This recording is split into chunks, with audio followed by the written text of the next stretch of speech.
علامہ ابن جوزی رحمۃ اللہ تعالی لکھتے ہیں اللہ پاک کے آخری نبی رسول مقبول علیہ الصلوۃ والسلام نے فرمایا میرے پاس جبریل امین حاضر ہوئے، عرض کی یا رسول اللہ صلی اللہ تعالی علیہ وسلم قیامت میں ایک نوجوان کو لایا جائے گا، وہ غمگین ہوگا، رو رہا ہوگا، فرشتے اس کو لوہے کے گرزوں یعنی آئرن راڈ سے اسے ہانک رہے ہوں گے، وہ نوجوان 1000 سال تک الامان الامان پکارتا رہے گا لیکن اس کو امان نہیں دی جائے گی۔ پھر اس نوجوان کو 1000 سال کے بعد رب قہار کی بارگاہ میں پیش کیا جائے گا، اللہ پاک فرشتوں کو حکم دے گا کہ اسے منہ کے بل جہنم میں ڈال دو۔ جبریل امین کا بیان سن کر رسول اکرم صلی اللہ تعالی علیہ وسلم نے فرمایا اے جبریل یہ کون ہوگا؟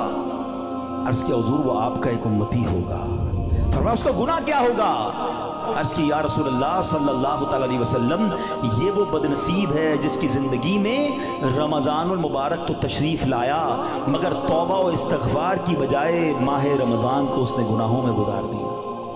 رمضان میں گناہ نہیں کرنے، یہ بات سمجھ لو۔ آج میرے پیارے اسلامی بھائیوں بات بڑی سمجھنے والی ہے۔ مجھے ایک بات بتائیں، کوئی کہیں بھی گناہ کرے، گناہ ہوتا ہے، غلط ہے، مگر کوئی مکہ پاک میں جا کے گناہ کرے، حدود حرم میں جا کے گناہ کرے، ایک گناہ 1,00,000 گناہ کے برابر ہو جاتا ہے، سزا زیادہ ہو جاتی ہے۔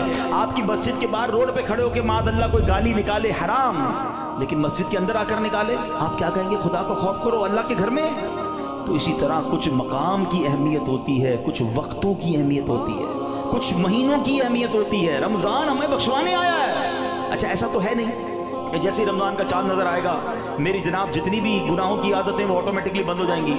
جس کی جھوٹ بولنے کی عادت ہے، جس کی حرام دیکھنے کی عادت ہے، جس کی لڑائی کرنے کی عادت ہے، جس کی معاذ اللہ برے کام کرنے کی عادت ہے، وہ رمضان میں کیسے بچائے گا اپنے آپ کو؟ تو ابھی سے اپنے آپ کو بچانا شروع کر دیں، پریکٹس شروع کریں اور اپنا ذہن بنا لو آپ کچھ بھی ہو جائے میں نے انشاءاللہ گناہ نہیں کرنا ہے۔ رمضان میں اپنے آپ کو گناہوں سے بچانا ہے۔ میرا موبائل اگر گناہوں کی طرف لے جاتا ہے مجھے موبائل نہیں چاہیے، میں بھلے وہ چھوٹا والا موبائل لے لوں یا کم از کم یہ پیجز اور یہ بہت سارے جو سافٹ ویئر اپنے موبائل سے نکال دوں، کیونکہ کہیں میرا موبائل ہی مجھے گناہ نہ کروا دے۔ مجھے نہیں کھولنا ٹی وی، اگر میرے ہاتھ سے ریموٹ ہاتھ میں آتا ہے اور میں کچھ غلط چیز دیکھتا ہوں۔ مدنی چینل دیکھیں، سبحان اللہ۔ ہر اس دوستی سے، ہر اس کمپنی سے، ہر اس صحبت سے مجھے بچنا ہے کہ جہاں بیٹھتا ہوں تو غیبتیں ہوتی ہیں، جہاں بیٹھتا ہوں تو جناب گناہ ہوتے ہیں، مجھے نہیں جانا بھائی۔ ایک گناہ اور 1 سال کے اعمال برباد، پتہ چلا لوگ رمضان میں نیکیاں کر کے بخشش پا رہے ہوں اور میں اپنی بری عادتوں کی وجہ سے مار کھاؤں گا۔ یہ بہت سخت عذاب ہے۔ دیکھیں آپ نے سنا نا کہ 1000 سال تک وہ الامان پکارتا رہے گا مگر اس سے اس کی پکار نہیں سنی جائے گی۔ خدا را یہ مہینے میں قدر کرنی ہے، یہ مہینہ میری اور آپ کی بخشش کے لیے آیا ہے، یہ ہمارے اعمال نامے کو بہت زیادہ انشاءاللہ امپروو کرنے کے لیے آیا ہے۔ اللہ کرے کہ ہم اس مہینے کے بارے میں سوچیں۔ ایک اور انداز میرے آقا کا کیا تھا، بی بی عائشہ صدیقہ رضی اللہ تعالیٰ عنہا فرماتی ہیں جب رمضان کا مہینہ تشریف لاتا تو پیارے آقا علیہ الصلوۃ والسلام عبادت پر کمر باندھ لیا کرتے ہیں۔